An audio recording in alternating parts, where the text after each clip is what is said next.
It's like, really, you're talking about, she's talking to people who need instructions on how to breathe. It's crap. So I could only stomach 2 episodes of it. What were your thoughts as you were watching it? Well, the biggest premiere of a character I've ever seen was Edible Flowers. I mean, it had more coverage than she did. It was just like, I didn't know, edible flowers and ice cubes on pancakes, on eggs and fried bacon. On it, I'm surprised. I think I put it in one of my videos. Harry, the next time he spends a night over there, better keep one eye open, or else he's going to wake up covered in flowers.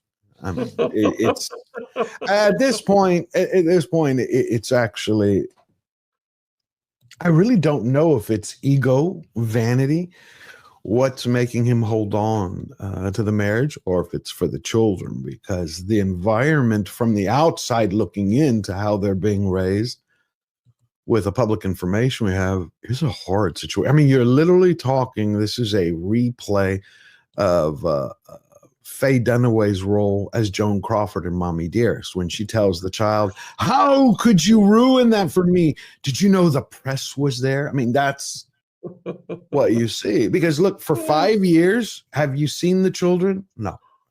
I don't ever talk about the kids, because they're kids. When they're adults, that's fine. But all of a sudden, you start getting pictures daily, weekly, of a back, of a leg, of a head. So it's like, okay, it just cements the fact that they're props. That's the fact that she doesn't get, or refuses to accept, or is a narcissist and doesn't care. It's the same way she's been caught in the last 3 weeks with Love and Meghan came out, where, what did she say to Mindy Kaling? Yeah, I was a latchkey kid and I grew up with fast food. We rewind to 2016 when she's, judging a show where kids wanted to become a chef. And she's like, I grew up with farm fresh California table food. Like, which is it? She tells the New York Times 4 days ago, yeah, whenever I don't have time and Harry's not here, I feed the kids, frozen food from the freezer, frozen chicken. It's like, pick a lane. Because that's the problem when you're a narcissist and it's on social media. She's acting like it's 1990 and the internet doesn't exist. That's one of her biggest problems.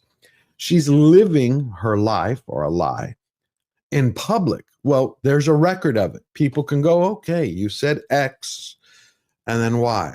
If it happens one time, we're all human beings. We have a slip of the tongue. We make a mistake. But when it happens 122 times, you're like, wait. Come on. You want us to buy into this? Like, we're not lobotomized here. So did you read her reaction to the critical reviews? She was just playing the woke card and the race card as such. Do you think she's really that dim that she doesn't see how transparent she is and how fake she is? Or do you think there's just something, she can't accept that in her brain, that she can't even act herself? Well, no, see through it. I think she's an empty shell. I think she's one of those people who's an empty shell and will put on any mask at any moment to achieve whatever goal she has laid out. I think nothing else matters to her.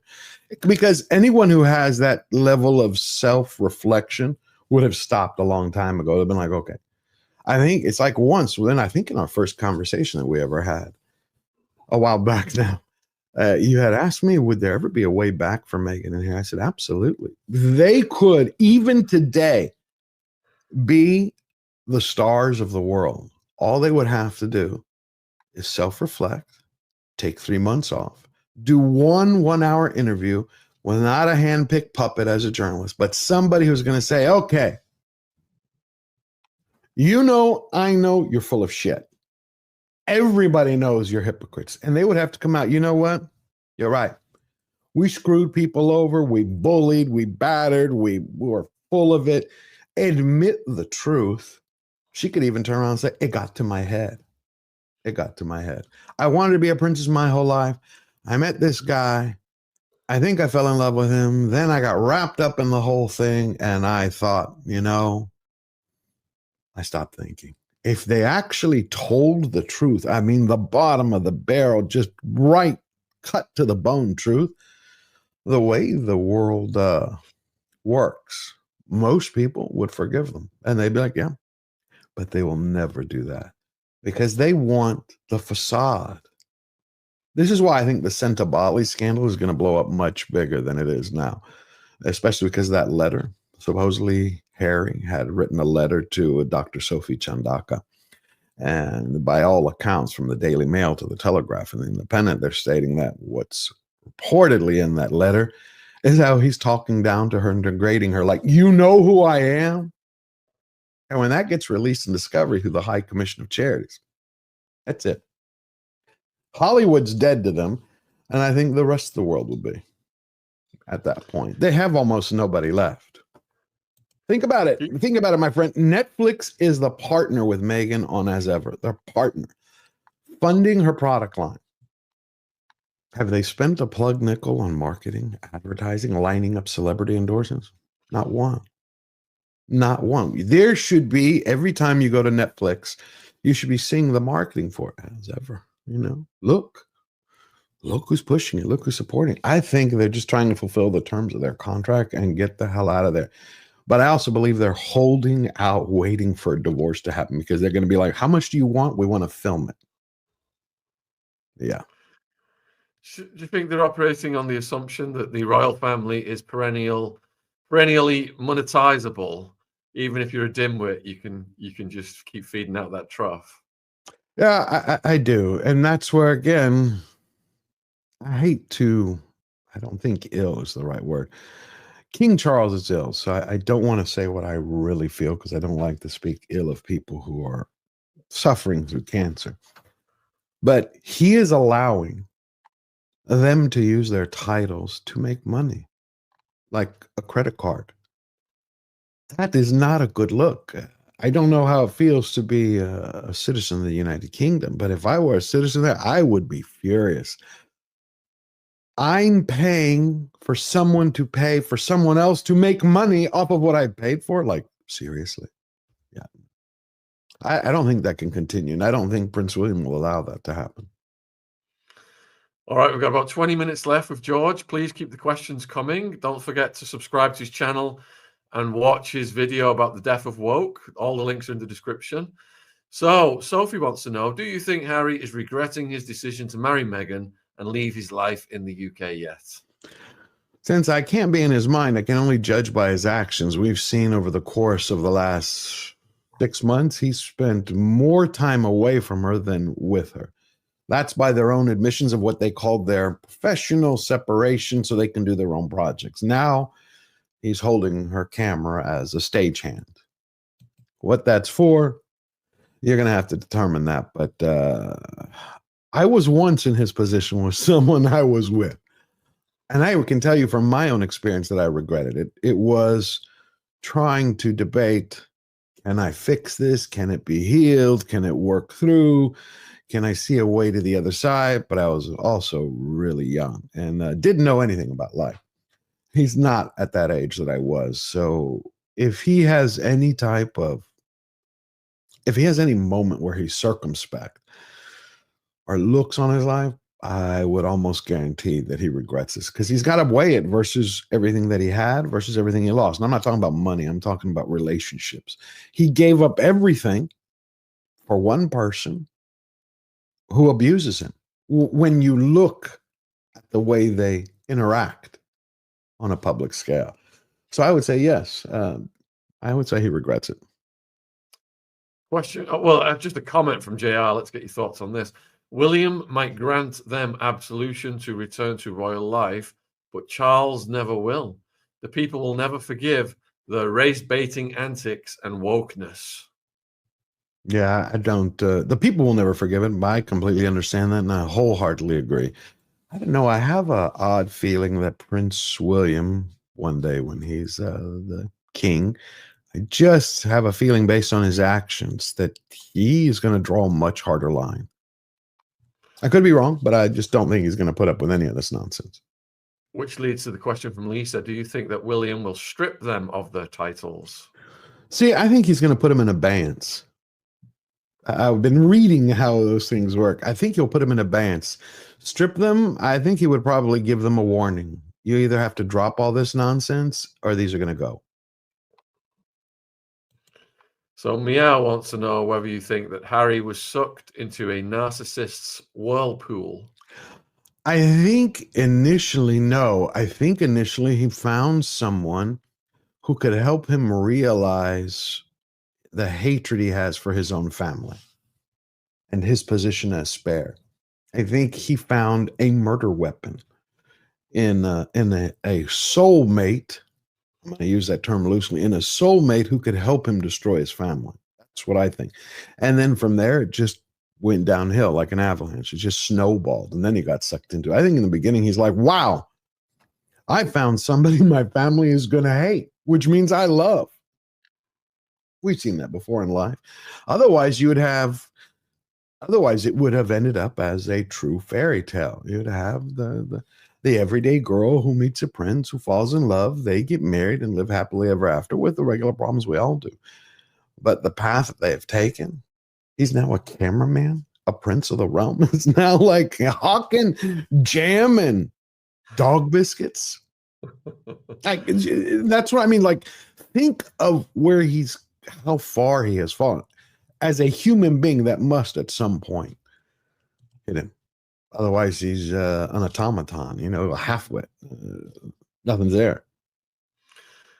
Janae is asking, do you think As Ever will fail as a brand? Well, I think it's already failed. Again, if you look at the Netflix numbers, they only have X amount of base. Let's say,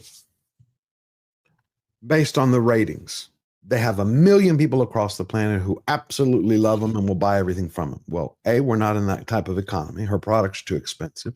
And as reviews have come out, because I refuse to buy anything, I'm not going to be one of those people, because I've seen way too many YouTubers who are like, buying the stuff and then doing them. Like, I'm not marketing for Meghan's Mirage.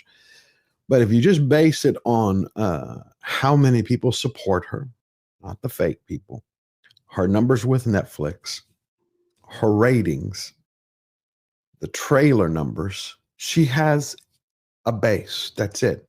It's a fixed number. That can only go so long. Every business has to survive. It has to grow, because the first thing that happens is attrition rate. How many people buy something and then regret it, and how many people come back? You have to keep growing. If your attrition rate is higher than your growth, you're done. So I think you're going to have a lot of people in the beginning who are going to be like, yes, I fully support her. I don't care what she does. I think the world has been bad to her. You're going to have that group. Then you're going to have the group who's just curious. Oh, it's a new product. I buy every new product under the sun, those type of people.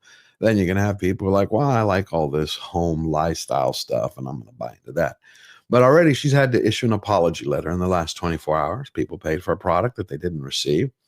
The jam has come out and is already being ridiculed that it's not only not a jam, it's not a preserve. It's like runny like water. They're like, you can't put it on toast. You can't do anything except drink it. So you're paying, what was it, $14 for a 7-ounce jar of juice that you can get 7 tablespoons at. Like, they're nonsensical. This is why it's delusional. So no, I think once Netflix cuts her contract, that's when the whole jig is up. And there was a report a week ago that I was just working on a video where Netflix is stating that after the Savile scandal, because their contract is supposed to be renewed this year, that they're not going to do it. I think your true feeling came out in a Freudian slip back there. Yeah. Oh, I must have missed it. Oh, I see. I know. I was trying to say another word. Did any of the viewers catch that one? I hope not. That was accidental. Someone's going to put it out of the clip. Sophie's asking, do you think he had good reason to leave his family, as the royal family is being revealed as very corrupt itself? No. The reason I'll say it is every family has trouble. I don't care who you are. Every family. Oh my God. I've had family troubles with people that I love and couldn't stand, but I've always measured that real love, unconditional love, is shown in the exact moment. I don't care if it's your wife, your husband, your mother, your brother, your father, whoever it is, your best friend, in the exact moment when you despise the person the most and they need you. Because that's where you put aside your anger, your animosity, and you go, I'm there for you. We can solve this other stuff later. But Meghan showed her true hand when her father makes, whether you want to call it a mistake, a bad choice, he was set up, let's call it a hypothetical mistake. A human being who was there from her from the beginning, sacrificed everything, gave her everything, makes one possibly bad decision. And for that, she X's him out. It's the same with Harry. He grew up with people who made some bad decisions, but it's still your blood. To me, blood, your family, it's your bond. You go, you work it out. I don't believe all this BS. They didn't want to talk. Really? He showed his cards by airing dirty laundry for dollars. Once you do that, you show your character. That's why I would use the word that I didn't mean to use. Quicksilver wants to know if you think he blames Charles for Diana's death. I'm sure he does.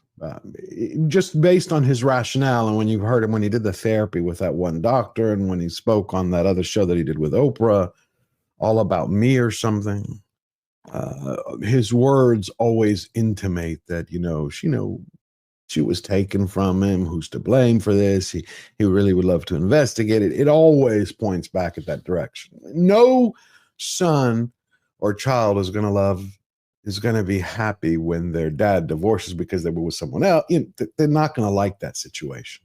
They're just not going to like it. No matter how happy they are. Yeah. JR's wondering about your thoughts on possible resentment because he's not first in line to the throne. I think so. He said it. I think, again, it was the Daily Mail who quoted him, and he said it multiple times. When it wasn't the nanny, I think it either came from the chef or footman or butler. I'm trying to remember specifically, but it was all about the sausages, how he would complain, why does Prince William have two and I have only one? It's like, why don't you just ask for an extra one, dude? It's like, but again, it's the same reason he's in court today, right? He wants the security back. He wants the ability to be able to pay for armed police protection. Why? He doesn't need it. When he's gone over there and he's required it, they provide it for him. When he doesn't, they don't, because he's not a full-time member as a working royal. But that's ego. He wants the entourage back. He wants to puff up his chest and go, Meghan, see, I got him. It's like, look at me. I'm just like my brother. Yeah, no. That's why all the telltale signs, this is all an ego trip. Right, we've got 10 minutes left with George the Giant Slayer, folks. Get your final questions in. And don't forget to subscribe to his channel. All links are in the description box for his channel and all of the socials. So, Mike, when are the Brits going to get tired of this silly monarch royal family farce? I love the monarchy. You're asking the wrong guy. I love the monarchy. I was raised with it in my family. As I told you, again, in our first or second interview when we were talking, my grandmother hid British soldiers during World War II. And that's and a communist ended up turning her in the village where she was taken by the Nazis and sent to Auschwitz as a spy. So we grew up with a very deep and abiding love for Queen Elizabeth and the monarchy. Yeah, and there was always the charts of the popularity of the individual royals, and Huey too was always very high in that, and I think it took a hit with Prince Andrew and Epstein. The royal family, the way it was viewed in this country, and then of course when Queen Elizabeth passed, it took a hit, and you got the Nostradamus prediction, which still has a possibility of playing out. And I thought, if they give it to William, don't leave William waiting for too long. If they give it to William, that would give it a good boost. What's your thoughts on that? Oh, 100%. And I think that's not only because of William. I think that's because of Princess Catherine. I mean, see, again, character. She shows every time she goes out that she truly cares. You feel it. I mean, even through video, through listening to her, this is a true lady, someone with a genuine heart who has real love for people. That's, again, now we go, when the circle comes back to Meghan. Her With Love Meghan episode, the very first one, she's like, talking with a guy who looks like John Lennon's ghost, who's doing the beekeeping. And she's like, I hate bees. I'm afraid of bees. But then she's doing it like, I wonder why. Who could have possibly had an apiary and taking care of bees? Oh, wow. It was Princess Catherine's been doing this for years. and her photos. You notice if you wait about 3 to 6 months after news breaks of Princess Catherine doing something, Meghan will follow suit. Now, all of a sudden, she had her first podcast today for Confessions of a Female Grifter and or female founder, whatever the hell she's calling it. And she shared that she had postpartum eclampsia. Out of the blue, she's like, do you know when I was having my baby, I was going to suffer from this? I'm like, okay, so the king has cancer. Princess Catherine has survived cancer. So now here comes, I got to throw my hat into the ring too, that I had something. And what's odd is I've had a family member who had that. It's not something you discuss openly. It's a very sensitive subject. But to throw that out there, again, PR stunt.